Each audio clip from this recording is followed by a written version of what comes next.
दी, जय माता दी, जय माता दी, जय माता दी, जय माता दी, जय माता दी, जय माता दी। लाखों तर गए, लाखों तर गए, लाखों ने तर जाना, लाखों तर गए, लाखों ने तर जाना। मैया जी तेरा नाम जप के, मैया जी तेरा नाम जप के। जय माता दी। श्री माता वैष्णो देवी जी की यात्रा से संबंधित एक और नई मोस्ट रिलेवेंट इन्फॉर्मेटिव वीडियो में आप सभी माता रानी जी के प्यारे प्रियजन भक्तजनों का हार्दिक स्वागत व अभिनंदन है।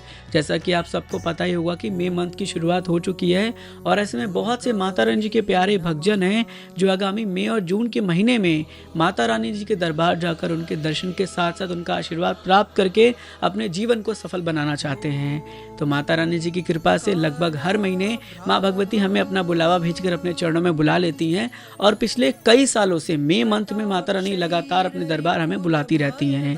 तो हमारे पास जो भी पूरे यात्रा का एक्सपीरियंस है, जो अनुभव है, वो सब इस वीडियो में आप जानने वाले हैं, समझने वाले हैं, सीखने वाले हैं। इसलिए वीडियो को अंत तक पूरा देखिएगा। इस वीडियो में आप जानेंगे कि मई मंथ में आपको यात्रा प्लानिंग कैसे करनी है, मौसम किस प्रकार से रहने की उम्मीद है, इसके साथ साथ किस प्रकार से आपको ऑनलाइन ऑफलाइन बुकिंग मिलेगा, सुविधाएं किस प्रकार से आपको मिल जाएंगी, साथ ही साथ आप माता रानी जी के दरबार जा रहे हो तो आपको दर्शन कब और कैसे करना चाहिए, किन किन बातों का आपको ध्यान रखना चाहिए। तो सभी प्रकार से जानकारी आराम से आप जानेंगे। वीडियो हो सकता है कि बहुत ज़्यादा लंबा हो, लेकिन आपसे रिक्वेस्ट इतना ही करूंगा कि वीडियो को अंत तक अवश्य पूरा देखिएगा और शेयर ज़्यादा से ज़्यादा करिएगा। वो इसलिए क्योंकि देखिए ये वीडियो जो हम बनाते हैं वो अपने पूरे यात्रा का अनुभव, अपनी यात्रा का एक्सपीरियंस आपसे साझा करते हैं। हमने जैसे जैसे चीज़ों को समझा है, जाना है, सीखा है, वो सब अपनी वीडियो में आपसे साझा करने की कोशिश करते हैं, जिससे कि आपकी यात्रा में किसी प्रकार से कोई कठिनाई ना आए और आपकी यात्रा बहुत ज़्यादा सफल हो। तो आइए शुरू करते हैं माता रानी जी का नाम लेकर इस वीडियो को। देखिए माता रानी जी की यात्रा करने से पहले आप सबके पास एक यात्रा प्लानिंग होना बहुत ज़्यादा आवश्यक है। और ये माता रानी जी की यात्रा नहीं, कोई भी यात्रा अगर आप करते हैं पूरे प्लानिंग के साथ जाते हैं तो आपकी यात्रा सक्सेसफुल हुई रहती है। ऐसे में आपको क्या करना है कि जैसे आप यात्रा कर रहे हैं तो आपको अपने घर से एक पूरा प्लान सेट करना है कि जब भी आप दरबार जा रहे हैं कब आप माता रानी जी के दरबार पहुंचकर यात्रा प्रारंभ करेंगे, कहां कहां कब पहुंचेंगे, कितना समय रुकेंगे, किस प्रकार से माता रानी जी के भवन में दर्शन करेंगे, वो समय क्या रहेगा, और भवन पर आपको रुकना है या फिर सेम डे नीचे आ जाना है। ये भी प्लानिंग होना बहुत ज़्यादा ज़रूरी है। किन किन सुविधाओं का लाभ लेकर आपको यात्रा करना है ये भी आपको अपने प्लानिंग में ऐड करना चाहिए। इसके साथ साथ आपको ये भी ध्यान रखना है कि यात्रा मार्ग पर आपको कहाँ कहाँ क्या क्या खाना है, इस बात का भी बहुत ज़्यादा विशेष ध्यान आपको रखना चाहिए। कुछ प्लानिंग हमारी है जो हम आपसे साझा करना चाहते हैं।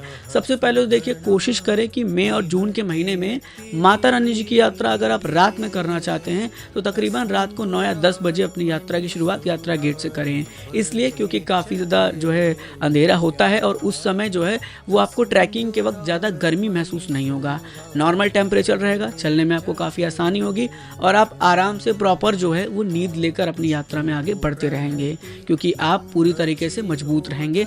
आपका जो रेस्ट करने का समय रहेगा वो कंप्लीट रहेगा। भोजन भी आप ऑलरेडी कटरा से लेके खा पी के निकलेंगे तो यात्रा में आपको कोई तकलीफ, कोई प्रॉब्लम नहीं होगा। और कोशिश ये करें कि रात में अगर आप यात्रा कर रहे हैं तो अपने साथ एक टॉर्च और साथ ही साथ अपना जो भी ज़रूरत का सामान है वो अवश्य कैरी कर लीजिएगा, क्योंकि जगह जगह पर हो सकता है आपको लाइट्स के प्रॉब्लम देखने को मिल सकते हैं। बहुत से ऐसे माता रानी जी के प्यारे भक्तजन होंगे जो अपनी यात्रा की शुरुआत दिन में करना चाहते हैं। तो दिन में यात्रा करने के लिए सबसे परफेक्ट समय सुबह के 4 बजे, अर्ली मॉर्निंग सुबह 4 बजे आप अपनी यात्रा की शुरुआत करें। और कोशिश ये करें कि अगर आपके यात्रा में ऊपर बुकिंग्स हैं भवन के लिए तो आप फिर नेक्स्ट डे रिटर्न आइएगा, लेकिन अगर आपकी बुकिंग नहीं है तो आप सेम डे अपनी यात्रा करके नीचे आ सकते हैं। कोशिश ये भी करें कि जब आप माता रानी जी की यात्रा शुरू कर रहे हैं ताराकोट मार्ग का चयन करें। इससे फ़ायदा ये होगा कि जगह जगह पर शेल्टर शीट है तो आपको ज़्यादा धूप नहीं लगेगा पूरे यात्रा मार्ग में, क्योंकि तकरीबन 8-9 बजे तक पूरे यात्रा मार्ग में काफ़ी धूप देखने को मिल जाती है, इससे कि काफ़ी गर्मी महसूस होता है और काफ़ी भक्तों को काफ़ी परेशानी भी होती है। तो बेहतर यही आपके लिए रहने वाला है। मेरे अकॉर्डिंग आप ऐसा कर सकते हैं कि कटरा से अर्धकुंवारी तक उस मार्ग से जाइए, यानी ताराकोट मार्ग से, और अर्धकुंवारी से भवन हिमकोटी मार्ग से जाइए, क्योंकि हिमकोटी मार्ग पर भी पूरा शेल्टर शीट लगभग कवर है, तो आपको बिल्कुल भी धूप नहीं देखने को मिलेगा और बहुत आराम से आपकी यात्रा चलती रहेगी। ज़्यादा घोड़े, पिट्ठू, पालकी आपको ताराकोट मार्ग पर तो मिलने वाले नहीं हैं, तो इससे आप और अच्छी तरीके से ट्रैकिंग कर पाएंगे। इसके साथ साथ अपना टाइम शेड्यूल अवश्य रख लें, जैसे कि आप अगर अर्ली मॉर्निंग 4 बजे भी यात्रा प्रारंभ करते हैं, 5 बजे भी करते हैं, तो लगभग 10 बजे तक या 9 बजे तक आप अर्धकुंवारी पहुंच जाएंगे। मैंने बहुत समय बता दिया, समय अलग अलग सबका होता है, सबके स्पीड्स अलग अलग होते हैं, लेकिन ये समय हम थोड़ा ज़्यादा लेके ही चल रहे हैं और 3 घंटे के अंदर आप भवन पहुंच जाएंगे अर्धकुंवारी से। जब आप चलेंगे भवन के लिए तो लगभग दोपहर के 12-1 बजे तक आप भवन आराम से रीच कर जाएंगे। बहुत से भक्त और पहले भी रीच कर सकते हैं, क्योंकि सबका स्पीड अलग अलग होता है। और दोपहर में ही जाके आप दर्शन कर लीजिए। रुकने का प्लान है तो रुकिए, अदरवाइज नीचे कटरा आके आराम करिए भैरव बाबा जी के दर्शन करने के बाद। इस तरह से अपना पूरा प्लानिंग आप सेट कर सकते हैं, ताकि आपको किसी प्रकार से कोई दिक्कत परेशानी का सामना ना करना पड़े। अब बहुत से श्रद्धालु पहुंच जाते हैं धर्म की नगरी कटरा। कटरा पहुंचने के कई सारे ऑप्शन है, जैसे ट्रेन का ऑप्शन हुआ, फ्लाइट का ऑप्शन हुआ, बस का ऑप्शन हुआ, लेकिन ज़्यादातर श्रद्धालु जो है ट्रेनों का सहारा लेते हैं। और आपको बता दें कि इस समय समर स्पेशल के नाम से काफ़ी नए ट्रेनों का संचालन भी भारतीय रेलवे द्वारा समय समय पर शुरू किया जाता है। तो अगर आपको ट्रेनों में सीट नहीं मिल रहा है तो आप एक बार IRCTC के ऑफिशियल वेबसाइट पर जाकर चेक करिए, NTS के ऑफिशियल वेबसाइट पर चेक कर लीजिए, या फिर रेलवे के टोल फ्री नंबर 139 पे कॉल करके स्पेशल ट्रेनों की जानकारी जो समर स्पेशल ट्रेनों के नाम से चलती हैं वो पता कर सकते हैं। इससे आप ट्रेनों में भी अपना टिकट बुक कर सकते हैं। अब सबसे पहले अगर आप ट्रेन से जाते हैं, फ्लाइट से जाते हैं, बस से जाते हैं, आपको पहुंचना है धर्म की नगरी कटरा। फ्लाइट से जाएंगे तो जम्मू एयरपोर्ट से फिर आप कटरा के लिए टैक्सी या बस लेंगे। अगर आप बस से जाएंगे तो बहुत सी बसेस डायरेक्ट कटरा तक जाती हैं और बहुत सी बसेस जो हैं वो आपको जम्मू तक लेकर जाएंगी, या ट्रेन जम्मू तक लेके जाएगा, फिर आपको वहाँ से कटरा आना पड़ेगा बाई बस, बाई कार या फिर बाई ट्रेन। तो कुल मिला के आपको पहुँचना है कटरा में ही। अब कटरा पहुंचने में ही आपको ये याद रखना है कि जम्मू कश्मीर में आपके एरिया का नेटवर्क नहीं काम करता, यानी आपका सिम बंद हो जाता है, तो आपको एक सिम परचेस करना पड़ेगा। या तो अपने सिम को पोस्टपेड करा लीजिए, और या फिर आप धर्म की नगरी कटरा पहुंचकर एक प्रीपेड सिम बाय कर लीजिए, जिसका कॉस्ट लगभग 300 से 400 के आसपास होता है। जिस हिसाब से जो भी ऑपरेटर का सिम लेते हैं या फिर आप प्लान लेते हैं, उस हिसाब से आपको पेमेंट देना पड़ता है। ऑपरेटर में सबसे बेस्ट रहता है जियो, तो आप जियो का सिम लेंगे तो ज़्यादा अच्छा नेटवर्क रहेगा पूरे एरिया में। अब माता रानी जी के दरबार के लिए आप पहुंचने से पहले कटरा आ चुके हैं, और कटरा में आपको लेना पड़ता है रूम और डॉर्मेट्री। अब मेरी प्रेफरेंसेस ये रहती है कि मई जून में ज़्यादातर भक्तों का रश बढ़ा रहता है, रौनक बढ़ा रहता है, लेकिन इस समय का सिचुएशन आप सभी लोग देख रहे होंगे, जान रहे होंगे कि किस तरह से कश्मीर में हमले हुए पहलगाम इलाके में, और जिसके चलते बहुत से श्रद्धालु माता वैष्णो देवी जी की यात्रा पर इस समय जा नहीं पा रहे। कई श्रद्धालुओं ने तो अपना टिकट कैंसिल करा लिया है। तो आपको फ़ायदा ये होगा कि आप वहाँ पहुँच के भी ऑफलाइन रूम्स ले सकते हैं। कटरा में आपको रूम्स बहुत ही कम दामों में इस समय मिलेंगे, जबकि पहले मिलते नहीं थे, लेकिन इस समय इस वजह से रूम के कॉस्ट भी कम हुए हैं। और अगर आप चाहते हैं कि आपको ज़्यादा भटकना ना पड़े कटरा में और रूम ही लेना है, तो ऑनलाइन गोवा विवो का ऑफिशियल वेबसाइट विजिट करें, वहाँ पर सर्च करें रूम इन कटरा, और कटरा में जो भी रूम आपके बजट में है आप उसे बुक कर लें ऑनलाइन। फ़ायदा ये होगा कि वहाँ जाके आप इधर उधर भटकेंगे नहीं। जो वहाँ पे कुछ लोग आपको मिलते हैं कि चलिए हम आपको रूम दिलाएंगे, और वो जो है आपको बेकार सा रूम दिला देते हैं, उससे आप बच पाएंगे। और डायरेक्ट कटरा चौक पर उतरकर आप ऑटो लेके डायरेक्ट जो है होटल तक जा सकते हैं, जिसको आपने ऑनलाइन बुक किया है। उनकी सुविधा भी आपके लिए बेहतर है, क्योंकि उसकी बुकिंग आपने ऑनलाइन की है, तो आप ऑनलाइन कंप्लेन भी उनके लिए कर सकते हैं, इसलिए वो सुविधा आपको बेहतर देंगे। तो कोशिश आप ये कर सकते हैं। या फिर आप चाहें तो डॉर्मेट्री लेना चाहते हैं तो कटरा में डॉर्मेट्री की बुकिंग भी आप कर सकते हैं, जिसका ऑफिशियल वेबसाइट है www.maavaishnodevi.org। इस ऑफिशियल वेबसाइट से श्राइन बोर्ड द्वारा डॉर्मेट्री प्रोवाइड की जाती है 150 रुपये में, वो भी आप जाके वहाँ पे परचेस कर सकते हैं, या फिर ऑनलाइन बुक करके जा सकते हैं। और वहाँ जाके आप ऑफलाइन डॉर्मेट्री भी ले सकते हैं अगर उनके पास अवेलेबल होगा। तो आपको कटरा में त्रिकुटा भवन, शक्ति भवन, आशीर्वाद भवन, ये सब में डॉर्मेट्रीज मिल जाने के पूरे चांसेस रहते हैं। सेपरेट वीडियो ऑलरेडी चैनल पर बना हुआ है, तो आप चाहें तो वो भी जाके देख सकते हैं वीडियो में। अब आपने कटरा पहुंचकर रूम डॉर्मेट्री तो ले लिया। आपके लिए सबसे इंपॉर्टेंट टास्क से यात्रा शुरू करने से पहले RFID कार्ड लेना। अगर आप रेलवे स्टेशन पर पहुंच रहे हैं, बाई ट्रेन आ रहे हैं तो रेलवे स्टेशन पर काउंटर बना हुआ है, बाहर निकलने के बाद RFID कार्ड ले लीजिए। अगर आप बस से कटरा पहुंच रहे हैं तो काउंटर नंबर 1 बस स्टैंड के पास निहारिका कॉम्प्लेक्स से पहले आपको एक बड़ा सा रजिस्ट्रेशन काउंटर मिलेगा बाबा श्रीधर चौक के सामने, वहाँ पे आप ले सकते हैं। अगर आप निहारिका कॉम्प्लेक्स में रुक रहे हैं तो निहारिका कॉम्प्लेक्स के अंदर ले सकते हैं। अगर आप बाई फ्लाइट आ रहे हैं जम्मू में एयरपोर्ट पे भी आपको RFID कार्ड मिलता है।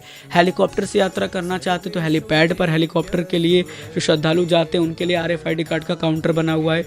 इसके अलावा अगर आप ताराकोट मार्ग से यात्रा शुरू करना चाहते तो वहाँ पर भी काउंटर है स्टार्टिंग पॉइंट पे, वहाँ से भी आप कार्ड लेकर अपनी यात्रा प्रारंभ कर सकते हैं। अब भक्तों के मन में सवाल ये आएगा कि सुबह 4 बजे यात्रा करना है तो हम कार्ड कब लें? तो रात को 10 बजे तक कार्ड मिलता है, आप 9 बजे कार्ड ले लीजिए, वो सुबह तक आपका कार्ड वैलिड रहेगा क्योंकि वो 12 घंटे की उसकी वैलिडिटी होती है। और अगर आप चाहें तो आप जो है ऑनलाइन रजिस्ट्रेशन भी करा सकते हैं RFID कार्ड के लिए। उसके लिए भी आपको माता वैष्णो देवी जी की आधिकारिक वेबसाइट पर जाकर अपना रजिस्ट्रेशन कर लेना है, स्लिप निकालना है और स्लिप को जाके काउंटर पर दिखाना है, आपको इजीली RFID कार्ड मिल जाएगा। और अगर आप रात में ही पहुंच के यात्रा प्रारंभ करना चाहते हैं 12 बजे के बाद, क्योंकि काउंटर तो बंद हो जाता तो आपकी ट्रेन 12 बजे के बाद पहुंचेगी, तो आप ताराकोट मार्ग के स्टार्टिंग पॉइंट पर जाके अपना ऑनलाइन रजिस्ट्रेशन दिखा के भी इजीली RFID कार्ड ले सकते हैं। तो तमाम प्रकार के RFID कार्ड से जुड़ी सभी जानकारी हमने आपसे शेयर की है। इसके अलावा काउंटर नंबर 2 भी है त्रिकुटा भवन के पास, वहाँ से भी आपको easily RFID card online offline मिल जाता है। अब माता रानी जी की यात्रा की शुरुआत हम करने वाले हैं, उससे पहले बहुत से श्रद्धालु ऑनलाइन बुकिंग करके नहीं आते हैं माता वैष्णो देवी जी के भवन पर रहने के लिए, डॉर्मेट्री या रूम्स के लिए, तो वो कटरा के निहारिका कॉम्प्लेक्स जा सकते हैं और वहाँ से वो रूम के लिए या फिर डॉर्मेट्री के लिए इंक्वायरी कर सकते हैं। सुबह 6 बजे काउंटर ओपन हो जाता है जो बस स्टैंड के पास है और वहाँ से आपको जाके पता करना पड़ता है। वहीं पर आपको आगे बढ़ने पे हेलीकॉप्टर का करंट हेली टिकट काउंटर मिलता है जहाँ से आप हेलीकॉप्टर टिकट ले सकते हैं, तो वो भी ऑप्शन आपको जो है निहारिका कॉम्प्लेक्स में मिल जाता है। ये हमने आपको ऑफलाइन बुकिंग के बारे में बता दिया, ऑनलाइन 60 दिन पहले आप कर सकते हैं। जून महीने के लिए आप अगर यात्रा का प्लान कर रहे हैं तो आपको हेलीकॉप्टर का टिकट, बैटरी कार का टिकट या डॉर्मेट्री का टिकट, रूम का टिकट या फिर आपका अटका आरती का टिकट या आपका कह लीजिए कि रोपवे का टिकट, ये सब आप ऑनलाइन बुक कर सकते हैं माता वैष्णो देवी जी के आधिकारिक वेबसाइट से। और रोपवे का टिकट आपको पहले से ऑनलाइन बुक कर लेना है क्योंकि वहाँ जाकर आपको बहुत प्रॉब्लम होगा, ऑफलाइन टिकट काउंटर के लिए 2 से 3 घंटे वेस्ट होंगे। बेहतर है कि अपना ऑनलाइन बुक करके जाइए, डायरेक्ट एंट्री आपको मिल जाता है। तो लगभग हमने आपको पूरी प्लानिंग शेयर की कि किस प्रकार से आपको बुकिंग्स का पूरा प्रोसेस करना है। अब जैसे बहुत से भक्त ऐसा करते हैं कि ऊपर जाते हैं और चाहते हैं कि सेम डे नीचे ना आए, उनकी बुकिंग भी नहीं होती है, तो ऊपर धर्मशाला बने, दुर्गा भवन में धर्मशाला बना, आप वहाँ पे जाके रुक सकते हैं। चाहें तो आप जो है मनोकामना भवन के बगल साइड में, जो मनोकामना भवन का फेज़ 2 है उसके बगल साइड से आप जाएंगे तो रोपवे का जो ऊपर से टिकट काउंटर है, नीचे एक धर्मशाला बना है, वहाँ जाके भी आप रुक सकते हैं। तो ये आपके लिए काफ़ी जगह मिल जाता है रुकने के लिए, जहाँ पर विदाउट बुकिंग आप रुक सकते हैं। अब देखिए माता रानी जी के दरबार पहुंचते हैं श्रद्धालु और उनके मन में ये सवाल उठता रहता है कि हम दर्शन कब करें, दर्शन करने का परफेक्ट समय क्या है। देखिए मैंने जितनी साल से यात्रा प्रारंभ की है और जितनी बार मैं माता रानी जी की यात्रा पर गया हूँ, जो एक्सपीरियंस मेरा कहता है वो ये कहता है कि दोपहर के लगभग 12 बजे के बाद आप दर्शन करने के लिए जाएंगे तो आपको बिल्कुल भी रश नहीं मिलेगा, बहुत आराम से आपको दर्शन होगा। यही समय रात का भी है, रात के 12-1 बजे के बाद आपको दर्शन बहुत आराम से होगा क्योंकि पूरा जो एरिया होता है वो खाली होता है और बहुत कम भक्त होते हैं। क्योंकि देखिए उसके पीछे रीज़न है। रीज़न क्या है कि जो श्रद्धालु मॉर्निंग से चढ़े हैं वो 12 बजे तक पहुंच के दर्शन कर लेते हैं, तो 12 बजे तक रश छट जाता है क्योंकि जो श्रद्धालु सोचते हैं कि हम शाम को चलेंगे, तो शाम को चलते सुबह पहुँचते सुबह लगभग 12 बजे तक भीड़ रहता है। तो इसीलिए बेहतर समय यही है, दोपहर के 12 बजे के बाद और रात को 12 बजे के बाद आप जाएंगे तो दर्शन आपको बहुत ज़्यादा परफेक्ट होगा, क्योंकि उसी चीज़ के लिए आप इतनी दूर चल के माता रानी जी के भवन तक पहुँचे हैं और वो अगर आपको अच्छा हो जाए तो आपकी पूरी यात्रा आपको सफल लगती है अंदर से, कि हमारी यात्रा सफल हो जाती है। अब वेदर में बहुत से भक्त पूछते रहते हैं, देखिए मैं तो यहाँ से आपको एकदम परफेक्ट वेदर नहीं बता पाऊँगा कि मई जून के महीने में ऐसा ही वेदर होगा, या फिर हमारा कोई वेदर डिपार्टमेंट नहीं है जहाँ से मैं आपको वेदर की सटीक जानकारी शेयर कर पाऊँ। लेकिन इतना कहूँगा कि मई मंथ में आपको भवन पर रात में भी ठंड लगेगा, जून में भी ऐसा होता है। तो कोशिश करें कि एक नॉर्मल कपड़ा, नॉर्मल एक गर्म कपड़ा, क्योंकि ट्रैकिंग में तो आपको गर्मी नहीं लगने वाला है, लेकिन नॉर्मल गर्म कपड़ा होगा तो आपको अगर रात में ठंड महसूस होगा भवन पे तो आप उसका सहारा ले सकते हैं। इसके अलावा देखिए होता क्या है कि भवन पर ना वेदर हमेशा परिवर्तन होता रहता है। हो सकता है कि मई जून के महीने में भी आपको बारिश देखने को मिल जाए। ऐसा कई बार हुआ है मेरी यात्रा के एक्सपीरियंस में, जितनी बार मैं यात्रा पे गया हूँ कई बार मैंने ऐसा देखा है। आपने भी रिसेंटली देखा होगा कि माता रानी जी के भवन पर बारिश हो रही है। तो वेदर कभी भी चेंज हो सकता है, जिसके लिए आपके पास अगर गर्म कपड़ा होगा तो ज़्यादा बेहतर होगा। एक रेनकोट या अम्ब्रेला रखना हो तो रख सकते हैं, आपके ऊपर है। कपड़े की पूरी पैकिंग जो आप कर रहे हैं उसको प्लास्टिक में कवर अप करके चलें, ताकि बारिश भी हो तो आपका जो भी बैग है वो गीला ना हो। इसके अलावा अपने साथ मेडिसिन आपको लेके चलना है। आपको इस बात का बहुत ज़्यादा ध्यान रखना है कि मेडिसिन आपके पास हर प्रकार का होना चाहिए, क्योंकि कभी भी वेदर बदल सकता है। टेम्परेचर बदलेगा तो आपकी बॉडी पर इफेक्ट पड़ेगा। आपके जितने भी फूड आइटम्स हैं जो आपको लगता है कि नेसेसरीज हैं, क्योंकि देखिए गर्मियों का टाइम रहता है और एनर्जी लेना बहुत ज़रूरी है, और एनर्जी बहुत ज़्यादा मिलता है ग्लूकोज में। तो अपने साथ घर से ग्लूकोज कैरी करें, जो भी फ्लेवर आपको पसंद हो, ऑरेंज फ्लेवर है, लेमन फ्लेवर है, जो भी आपको अच्छा लगता है वो कैरी करें। एक बॉटल कैरी कर लें और उस बॉटल में पूरा ग्लूकोज इनहेल करके पूरे यात्रा उसका सेवन करते चले, आपको एनर्जी भरपूर मिलेगा। और कोशिश यही करना चाहिए कि हल्का भोजन लें या फिर भोजन ना लेके लिक्विड का सहारा लें, ताकि आपके पूरे शरीर में एनर्जी बनी रहे और आप यात्रा पर आगे इसी तरह से बढ़ते रहें। अब माता रानी जी के भवन पहुंचने के बाद कुछ भक्तों के मन में लॉकर से रिलेटेड भी बहुत ज़्यादा सवाल आता है कि लॉकर कैसे मिलेगा, कहाँ पे मिलेगा। तो भवन पर एक नया इनिशिएटिव शुरू हुआ है स्मार्ट लॉकर का। आप चाहें तो उसका भी लाभ ले सकते हैं और उस स्मार्ट लॉकर में अपना सामान रख के माता रानी जी के दर्शनों के लिए भी प्रस्थान कर सकते हैं। तो ये भी आपके लिए बहुत ज़्यादा महत्वपूर्ण रहेगा अगर आप इस समय इस तरह से जाने का पूरा शेड्यूल बना रहे हैं और माता रानी जी की यात्रा करना चाहते हैं। वैसे देखिए आपको घबराना नहीं है, चिंता नहीं करना है। यात्रा बहुत आराम से आपकी हो जाती है, क्योंकि माता रानी जी का आशीर्वाद आप सब पर बना रहता है।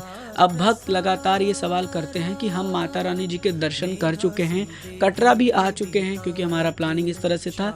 कटरा में नियर बाई हम कहाँ जा सकते हैं? तो मेरा रिकमेंडेशन सबसे फर्स्ट पे रहेगा देवा माई। अगर आपके पास समय है तो आप देवा माई जी के दर्शन करने जा सकते हैं, जो कि कटरा से लगभग 8-9 किलोमीटर की डिस्टेंस पर है। आप चाहें तो धनसर बाबा जा सकते हैं, नौ देवी जा सकते हैं, और कटरा में जाना चाहते हैं तो भूमिका मंदिर जा सकते हैं।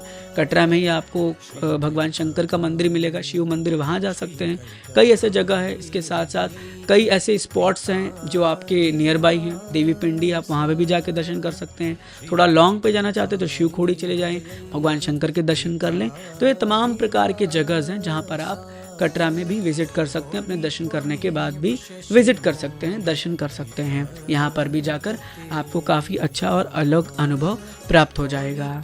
तो इस वीडियो में ऑलमोस्ट जितनी भी जानकारी इस समय की जुड़ी हुई थी, हमने पूरी जानकारी आपसे साझा की है। और अपने यात्रा का जितना भी अनुभव है, जो भी हमने यात्रा किया है, इतने सालों से वीडियोस बना रहे हैं, वो सब एक एक करके बहुत आसान भाषा में आपको समझाने की कोशिश की है।